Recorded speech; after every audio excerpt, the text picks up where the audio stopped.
श्री भगवानुवाच योगेश्वर नाम वचसामहं मे भीष्मितं तत्त्वमिहोद्वग्ग तत्संहितं बोधय ततो बुद्धा प्राण प्रवृत्तपशमं परस्य। হে ভগবান শ্রীকৃষ্ণ উদ্ধবকে বললেন, হে উদ্ধব, প্রাচীন যোগেশ্বরদের যে বাণী আমি শুনেছিলাম সেই গুরু তত্ত্ব আজ তোমাকে বলছি। সেই জ্ঞান মনকে প্রশান্ত করে, প্রাণের আসক্তি দূর করে এবং সর্বোচ্চ সত্যের দিকে নিয়ে যায়। ভাবুন, এক মহামানব যিনি গোটা জগৎকে তার জীবনের প্রতিটি মুহূর্তে আলোকিত করেছেন, যিনি ভক্তদের জন্য ছিলেন বন্ধু, গুরু, প্রেমিক, আবার সর্বশ্রেষ্ঠ ঈশ্বরও, সেই শ্রীকৃষ্ণ যখন পৃথিবীর লীলা সমাপ্তির পথে, তখন তার নিকটতম সঙ্গী উদ্ধবকে দিলেন এমন জ্ঞান যা যুগ যুগ ধরে মানুষের মনকে আলোড়িত করে আসছে। এই জ্ঞানই হংসগীতা। হংসগীতার প্রথম শ্লোকেই কৃষ্ণ আমাদের সামনে এক মহাজাগতিক সত্য রেখে গেলেন। তিনি বললেন, হে উদ্ধব, যে যোগেশ্বররা সত্যকে উপলব্ধি করেছিলেন তাদের সেই বাণী আমি তোমাকে শোনাচ্ছি। এই বাণী প্রাণের আসক্তি ভেঙে দেয়, মনকে শান্ত করে আর মানুষকে নিয়ে যায় চিরন্তন সত্যের কাছে। এখানে কৃষ্ণ বোঝাচ্ছেন জীবনের আসল শান্তি বাইরের অর্জনে নেই। আমরা সারাদিন কত কিছু করি, টাকা কামাই, সম্মানও খুঁজি, সম্পর্ক গড়ি, কিন্তু মন কেন শান্ত হয় না? কারণ আমাদের প্রাণ, আমাদের চেতনা সবকিছু আসক্তিতে জড়িয়ে আছে। কৃষ্ণ বলছেন, সত্যিকারের শান্তি আসবে তখনই যখন আমরা প্রাণের প্রবৃত্তিকে অর্থাৎ ইন্দ্রিয়ের আকাঙ্ক্ষাকে নিয়ন্ত্রণ করতে শিখব। যেমন নদী যখন বাঁধ পায় না তখন সে এদিক ওদিক ভেসে যায়, ভয়ঙ্কর বন্যা সৃষ্টি করে। কিন্তু একই নদী যদি সঠিক স্রোতে বাধা থাকে তখন সে সেচ দেয়, জীবন দেয়, ফসলও ফলায়। আমাদের মনও তাই, আসক্তি যদি নিয়ন্ত্রিত হয় তবে সে ভক্তিতে রূপান্তরিত হয়। আজকে সময়ে আমরা সবাই দৌড়াচ্ছি, ভোর থেকে রাত পর্যন্ত কাজ, প্রতিযোগিতা, মোবাইলের পর্দা, সোশ্যাল মিডিয়ার আসক্তি। মানুষ ঘুমোচ্ছে না, কথাও বলছে না, শুধু এক অদৃশ্য দৌড়ে ব্যস্ত। কিন্তু প্রশ্ন হলো, এই দৌড়ের শেষে আমরা কি পাচ্ছি? শান্তি নাকি আরো ক্লান্তি? কৃষ্ণ বলছেন, এই দৌড় থামাতে হবে, শ্বাস নিতে হবে, অন্তরের সঙ্গে সংযোগ করতে হবে। যেমন হংস দুধ আর জল মিশ্রিত হলে শুধু দুধটুকুই আলাদা করতে পারে, তেমনি আমাদেরও সংসারের ভিড়ের মধ্য থেকে সত্যকে আলাদা করে গ্রহণ করতে হবে। আপনি কখনো ভেবেছেন আপনার জীবনের আসল উদ্দেশ্য কি? আপনি কি বুঝতে পেরেছেন আপনার দৌড় কিসের জন্য? এখন যে অস্থিরতা, যে অশান্তি আপনার ভেতরে, এটি আসছে আসক্তি থেকে। এই কথাই কৃষ্ণ আমাদের মনে করিয়ে দিচ্ছেন। হংসগীতার প্রথম শ্লোক আমাদের শিখিয়ে দেয়, মানুষের সত্যিকারের যাত্রা হলো বাইরের দিকে নয়, ভেতরের দিকে। আত্মার গভীরে যে শান্তি আছে সেই শান্তির সঙ্গে মিলিত হওয়াই জীবনের চূড়ান্ত লক্ষ্য।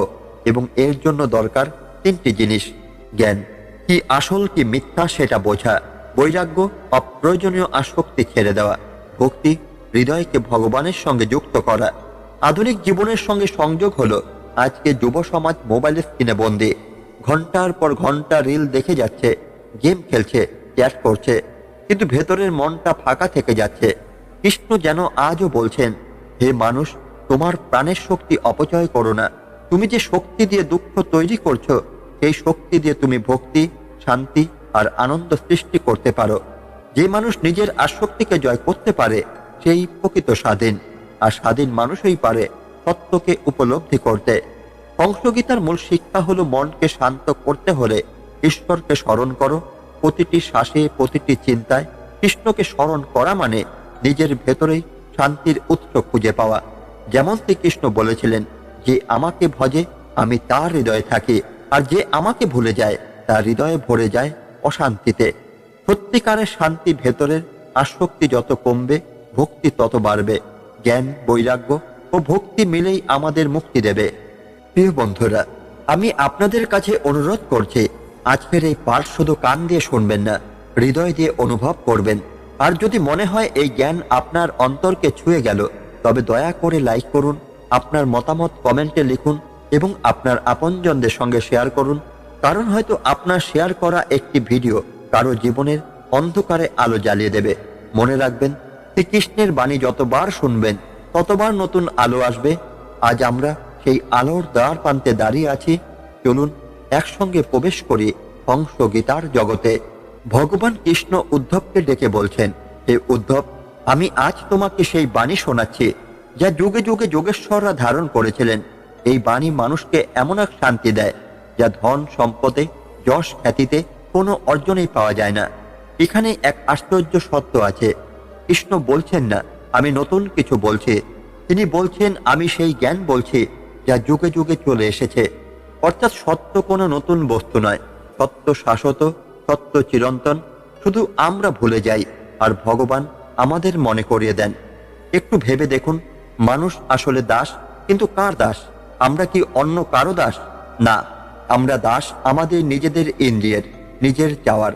কেউ মিষ্টি ছাড়া থাকতে পারে না, কেউ মোবাইল ছাড়া থাকতে পারে না, কেউ টাকার লোভ ছাড়া থাকতে পারে না, কেউ সম্মান ছাড়া বাঁচতেই পারে না। এগুলো আমাদের অদৃশ্য শিকল, আমরা ভেবেই উঠতে পারি না। আমরা স্বাধীন। কৃষ্ণ বলছেন এই শিকল ভাঙো, প্রাণের প্রবৃত্তিকে শামিত করো, তাহলেই মুক্তি। একটা নদীর কথা ভাবুন, যদি নদী তার গন্তব্য ভুলে যায়, সে এদিক ওদিক ছড়িয়ে পড়ে, ডুবে যায় গ্রাম, ভাসিয়ে নিয়ে যায় ঘরবাড়ি। কিন্তু যখন নদীর স্রোত ঠিক থাকে, তখন সে ফসল সিঞ্চন করে, জীবন দেয়। আমাদেরও মন তেমনি। যদি মন গন্তব্যহীন হয়, তবে সে ভোগে ছুটবে, কামনায় ছুটবে, আর শেষে অশান্তি বয়ে আনবে। কিন্তু যদি মন ভগবানের দিকে ধাবিত হয়, তবে সে আলো ছড়াবে, শান্তি দেবে, মুক্তি দেবে। ভাগবতে আমরা দেখি মহারাজ পরীক্ষিত যখন মৃত্যু সম্মুখীন, তখন তিনি কি করলেন? তিনি তার আসক্তি ছেড়ে দিয়ে শ্রী সুখদেব গোস্বামীর কাছে কৃষ্ণ কথা শুনলেন। তিনি জানলেন মৃত্যুর সময় কোনো ধন, কোনো পরিবার, কোনো রাজ্য পাশে থাকবে না। পাশে থাকবে শুধু কৃষ্ণ নাম, শুধু কৃষ্ণ স্মরণ। এটাই হংস গীতার প্রথম শ্লোকের গভীর সত্য। কেন একে হংস গীতা বলা হয়েছে? কারণ হংসের একটি বিশেষ ক্ষমতা আছে। দুধ আর জল মেশালে হংস শুধু দুধটুকু আলাদা করে নেয়। আমাদের জীবনও জল আর দুধের মতো। জল হলো মায়া, দুধ হলো সত্য। যে মানুষ হংসের মতো ভেদ করতে শিখবে, সেই মুক্তি পাবে। আজ আমরা দেখি মানুষ চাকরি নিয়ে অশান্ত, ব্যবসা নিয়ে চিন্তিত, সম্পর্ক নিয়ে দ্বন্দ্বে ভুগছে। কিন্তু মজার ব্যাপার হলো, একজন ধনীও যেমন অশান্ত, তেমনি একজন গরিবও অশান্ত। একজন বিখ্যাত মানুষও যেমন ক্লান্ত, তেমনি একজন সাধারণ মানুষও ক্লান্ত। তাহলে সমস্যার মূল কোথায়? সমস্যা বাহিরে নয়, সমস্যা ভেতরে। কৃষ্ণ বলছেন, যখন প্রাণের আসক্তি শান্ত হয়, তখনই তুমি সত্যিকারে সুখ পাবে। এই একটি শ্লোক থেকে আমাদের জীবনে 4টি শিক্ষা। সত্য নতুন নয়, চিরন্তন। তাই বারবার আমাদের মনে করিয়ে দিতে হয়, আসক্তি হলো শিকল, শিকল যতদিন না ভাঙবে, ততদিন আমরা দাস। মন হলো নদী, স্রোত সঠিক হলে জীবন শান্তিময়। হংসের মতো বেছে নিতে শেখো, সত্যকে ধরো, মায়াকে ছেড়ে দাও। হে মানুষ, তুমি কেন অস্থির? তুমি কি ভুলে গেছো আমি তোমার হৃদয়ে আছি? তুমি কি ভেবেছো টাকা তোমাকে শান্তি দেবে? তুমি কি বিশ্বাস করো যশ তোমার দুঃখ মুছে দেবে? না, সত্যিকারের শান্তি আমার মধ্যেই। আমাকে স্মরণ করো, আমাতে আত্মসমর্পণ করো, তাহলেই আসক্তি মুছে যাবে, দুঃখ দূর হবে, তুমি হবে মুক্ত। মানুষ হলো বিস্তৃতির প্রতিমূর্তি। যা সবচেয়ে প্রয়োজনীয় সেটাই মানুষ ভুলে যায়। আমরা মৃত্যু ভুলে যাই, তাই অহংকার করি। আমরা ঈশ্বরকে ভুলে যাই, তাই অশান্তি ভোগ করি। আমরা আত্মার অমরত্ব ভুলে যাই, তাই ক্ষণস্থায়ী সুখে দৌড়াই। কৃষ্ণ উদ্ধবকে প্রথমেই মনে করিয়ে দিলেন, এই জ্ঞান নতুন নয়, এটি যুগ যুগ ধরে আছে, তুমি শুধু ভুলে গেছো। আমি তোমাকে মনে করিয়ে দিচ্ছি। অর্থাৎ হংস গীতা হলো স্থিতির পুনর্জাগরণ। আসক্তি আসলে এক ধরনের আগুন। ভেবে দেখুন, টাকা যত পাই তত আরো চাই, সম্মান যত পাই ততই আরো খুঁজি, সম্পর্ক যত গড়ি ততই প্রত্যাশা বাড়ে। এই প্রত্যাশা একদিন জ্বালিয়ে ছারখাড় করে দেয়। আর এই আগুন নেভানোর একমাত্র উপায় হলো কৃষ্ণ স্মরণ। কৃষ্ণ যেন উদ্ধবকে বলছেন, হে প্রিয়, তোমার প্রাণের প্রবৃত্তিকে আমাতে নিবেদন করো, তাহলেই আগুন নিভবে, তোমার হৃদয় ঠান্ডা হবে। হংস শুধু দুধ বেছে নেয় তা নয়, সে আকাশে উড়ে বেড়ায় স্বাধীনভাবে। হংসের ডানা হলো জ্ঞান আর ভক্তি। এই ডানায় ভর করে মানুষ সংসারের সীমা হারিয়ে যেতে পারে। যে হংসের মতো ভেদ করতে পারে, সে সংসারে থেকেও সংসার মুক্ত থাকে, সে ঘরে থেকেও অন্তরে মুক্ত থাকে। মহাভারতে দেখে অর্জুন যুদ্ধক্ষেত্রে আসক্তিতে জড়িয়ে পড়েছিল। সে বলেছিল, আমি আমার আত্মীয়দের হত্যা করব না। কিন্তু কৃষ্ণ তখন তাকে শিখিয়েছিলেন, আসক্তি ছেড়ে কর্তব্য পালন করো। আত্মা কারো জন্মায় না, কারো মৃত্যু হয় না। এই একই তত্ত্ব হংস গীতার প্রথম শ্লোকে প্রতিধ্বনিত হচ্ছে। আসক্তি ভেঙে কর্তব্যে, ভক্তিতে, সত্যে স্থিত হও, এটাই মুক্তির পথ। আজকের সময়ে মানুষের মনে এক বিশাল শূন্যতা। সব আছে, মোবাইল আছে, ইন্টারনেট আছে, টাকা আছে, সুযোগও আছে, তবুও শান্তি নেই। কেন? কারণ মন ভরে গেছে কিন্তু হৃদয় শূন্য। যদি আমরা মন ভরাই গেম, সিনেমা, প্রতিযোগিতা দিয়ে, তাহলে হৃদয়ে শান্তি আসবে কোথা থেকে? কৃষ্ণ বলছেন, হৃদয়ে পূর্ণ করো ভক্তি দিয়ে, মন ভরাও সত্য দিয়ে, তাহলেই শান্তি আসবে। অংশ গীতার এই প্রথম শ্লোক আমাদের শেখায়, ধ্যান মানে শুধু চোখ বন্ধ করে বসা নয়। ধ্যান মানে হলো আসক্তিকে পর্যবেক্ষণ করা, ইন্দ্রিয়কে নিয়ন্ত্রণ করা, প্রাণ শক্তিকে ঈশ্বরের পথে পরিচালিত করা। যেমন একটি বীণা ঠিকভাবে সুরে বাঁধা না হলে কানে লাগে, তেমনি আমাদের জীবনও সুরবিহীন যদি মন কৃষ্ণে নিবদ্ধ না হয়। বন্ধুরা, একটু ভেবে দেখুন, কখনো কি আপনি নিজের মনকে প্রশ্ন করেছেন, আমি আসলে কি চাই? কেন আমি এত অস্থির? কৃষ্ণের বাণী আপনাকে বলছে, তুমি যা খুঁজছ তা কোনো জিনিসে নেই, কোনো মানুষের মধ্যে নেই, তা আছে শুধু আমার মধ্যেই। আমাকে খুঁজে নাও, আমি শান্তি। এই এক শ্লোক থেকে আমাদের জীবনের জন্য 5টি সহজ নির্দেশ হলো। ভুলে যেও না, তুমি আত্মা, শরীর নাও। আসক্তির আগুন নেভাও কৃষ্ণ স্মরণে, অংশের মতো বেছে নাও, সত্য গ্রহণ করো, মায়া ছেড়ে দাও, কর্তব্য পালন করো কিন্তু আসক্তিহীন ভাবে। ধ্যানে স্থির হও, হৃদয়কে কৃষ্ণের সঙ্গে যুক্ত করো। হংসগীতার প্রথম শ্লোক আসলে আমাদের জাগিয়ে তোলে।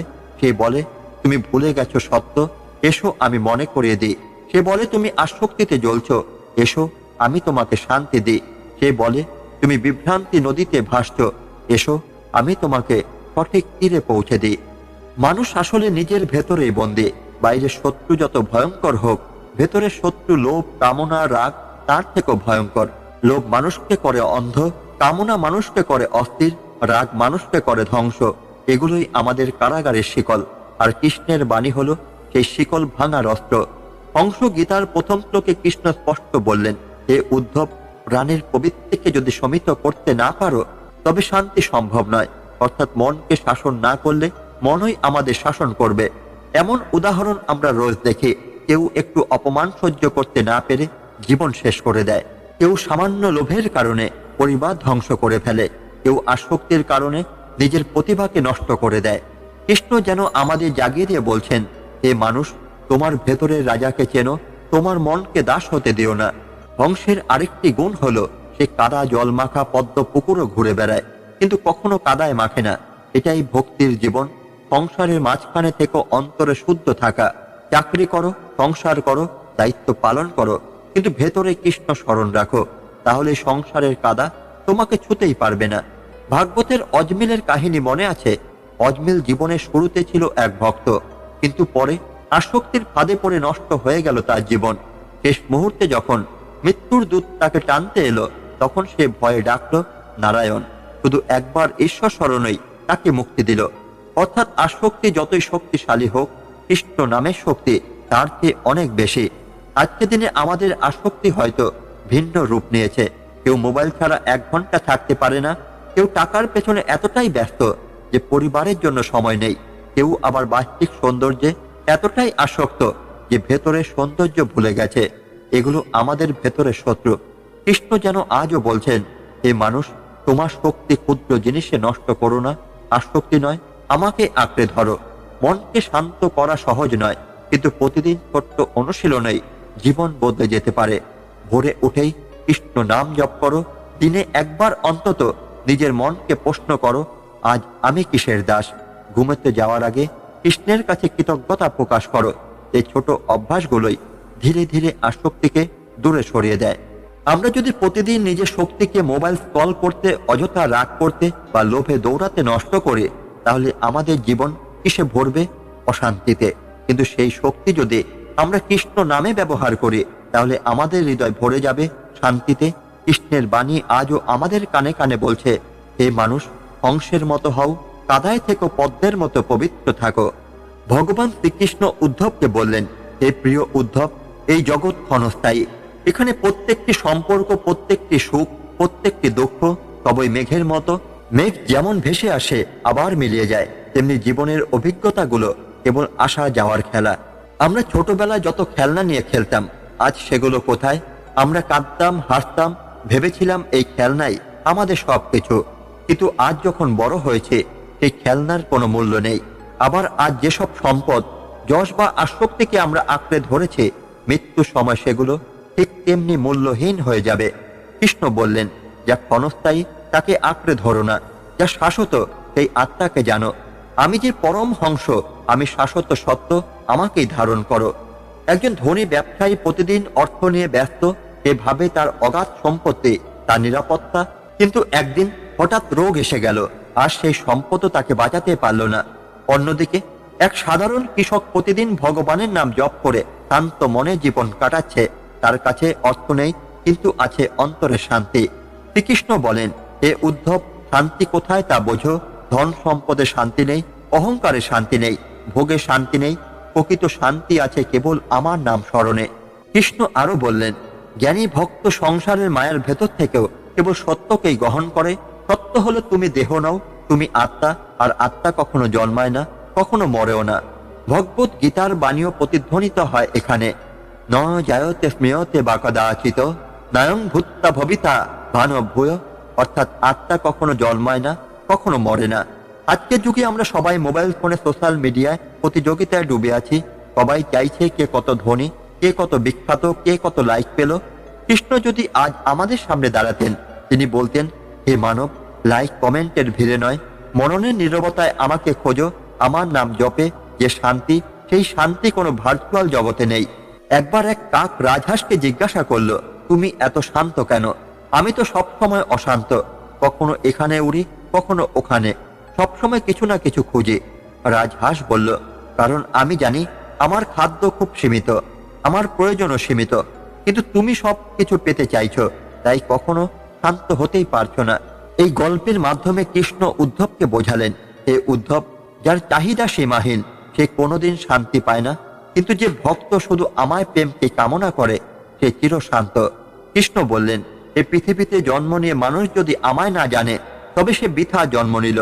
যদি ভোগেই ডুবে থাকে, তবে সে নিজেকে ধ্বংস করল। কিন্তু যদি অন্তত একবার আন্তরিকভাবে আমার নাম উচ্চারণ করে, আমি তাকে নিজের করে নেব। প্রিয় শ্রোতা, ভাবুন তো, আপনি কি সত্যি শান্তিতে আছেন? আপনার ভেতরে কি এখনো অস্থিরতা আছে? আপনি কি এখনো মায়ার খেলায় হারিয়ে যাচ্ছেন? ভুলবেন না, সুখ আসবে, দুঃখ আসবে, সবই অস্থায়ী। কিন্তু যে কৃষ্ণকে ধারণ করে তার হৃদয়ে স্থায়ী শান্তি। এইভাবেই হংস গীতার প্রথম শ্লোক থেকে আমরা পাই এক অসীম জ্ঞানের ধারা, যা কেবল উদ্ধবের জন্য নয়, আমাদের প্রত্যেকের জন্য প্রযোজ্য। প্রিয় শ্রোতা, আজ আমরা হংস গীতার প্রথম শ্লোক থেকে জীবনের এক গভীর শিক্ষা পেলাম। আমরা বুঝতে পারলাম এই সংসার ঠিক নদীর মতো, কখনো শান্ত, কখনো উত্তাল। এই সংসারে সুখ দুঃখ মেঘের মতো ভেসে আসে, আবার মিলিয়ে যায়। কিন্তু প্রকৃত সত্য, চিরন্তন সত্য কেবল একটাই, ভগবান শ্রীকৃষ্ণের চরণ। ধূপের মতো যদি আমরা ভগবানকে আঁকড়ে ধরি, তবে অপমান ও আশীর্বাদ হয়ে যায়। প্রহ্লাদের মতো যদি আমরা কেবল কৃষ্ণ নাম জপ করি, তবে ভয়ঙ্কর দানবের ছায়াও আমাদের কিছু করতে পারে না। অম্বরীশ মহারাজের মতো যদি আমরা সব কাজে ভক্তিকে প্রাধান্য দিই, তবে ভগবান নিজেই আমাদের রক্ষা করেন। গজেন্দ্রের মতো যদি আমরা অসহায় অবস্থায় একবার অন্তর দিয়ে ভগবানকে ডাকি, তবে তিনি সঙ্গে সঙ্গে ছুটে আসেন। হংসগীতার এই শ্লোক আমাদের শেখায়, যেমন রাজহাঁস দুধকে আলাদা করে গ্রহণ করে, তেমনি আমরা যেন সংসারের মায়ার ভেতর থেকেও সত্যটুকু গ্রহণ করে। সেই সত্য হলো আমরা আত্মা, সেই সত্য হলো আমাদের প্রভু কৃষ্ণ, সেই সত্য হলো মুক্তি আছে কেবল ভক্তির পথে। আজকের এই আলোচনার শেষে আমি আপনাদের কাছে অনুরোধ করছি, একবার অন্তত চোখ বন্ধ করে ভাবুন, আপনি প্রতিদিন কি বেছে নিচ্ছেন, ক্ষণস্থায়ী সংসারের মায়া নাকি চিরস্থায়ী কৃষ্ণ ভক্তি? মনে রাখবেন, যদি ভগবানকে বেছে নেন, তবে দুঃখ আপনাকে স্পর্শ করবে না। যদি কৃষ্ণকে আঁকড়ে ধরেন, তবে অন্ধকারে থেকেও আপনি আলো খুঁজে পাবেন। তাই আসুন সবাই মিলে বলি, হরে কৃষ্ণ কৃষ্ণ কৃষ্ণ হরে হরে, হরে রাম রাম রাম হরে হরে। যদি মনে হয় আজকের এই কৃষ্ণ বাণী আপনার হৃদয় ছুঁয়েছে, তাহলে দয়া করে লাইক দিন, কমেন্টে আপনার অনুভূতি লিখুন এবং এই ভিডিওটি আপনার আপনজনের সঙ্গে শেয়ার করুন। কারণ আপনার একটি শেয়ার হয়তো অন্য কারো অন্ধকার জীবনে আলোর প্রদীপ হয়ে উঠবে। আজকের আলোচনাকে এখানে শেষ করছি, আবার নতুন শিক্ষার আলো নিয়ে ফিরে আসব। ততদিন পর্যন্ত কৃষ্ণ নামে থাকুন, কৃষ্ণ চিন্তায় থাকুন। ধন্যবাদ। জয় শ্রীকৃষ্ণ। রাধে রাধে।